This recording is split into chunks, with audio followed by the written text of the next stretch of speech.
Welcome to Homebuyers School, brought to you by Brookfield Residential.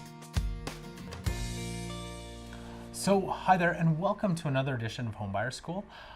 Today I'm joined by Troy Champ. He is a mortgage advisor with the Mortgage Tree, and today the question that we're going to answer is how much down payment for a house for a first-time homebuyer?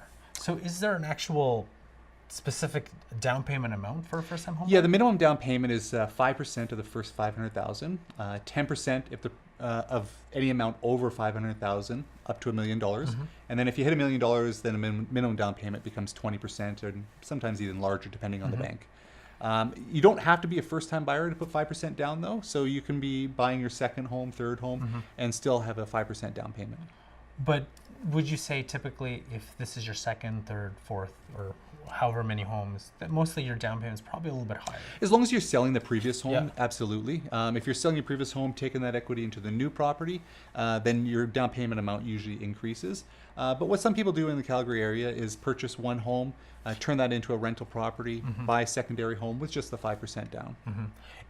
Is there a difference for first-time home buyers, whether it's new or resale? Still 5%, but do you find No, there's no difference Okay. at all for the requirements for the Okay. new or resale. Are you finding first-time home buyers, let's say, differ in terms of down payment for townhomes, single family?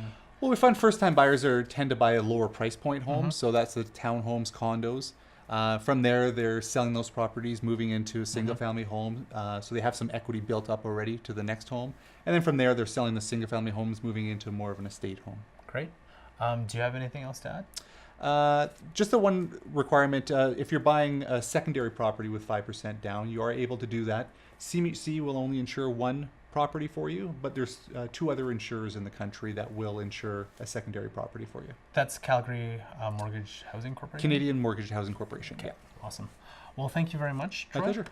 Thank you very much for joining us, and we'll catch you next time. That's another edition of Homebuyers School. Tune in next time for more expert tips and tricks. And visit homebuyerschool.ca to bring you one step closer to finding your dream home. As with everything, it would be great if you like and share our videos. Also, please let us know if you have any home buying questions you want us to answer.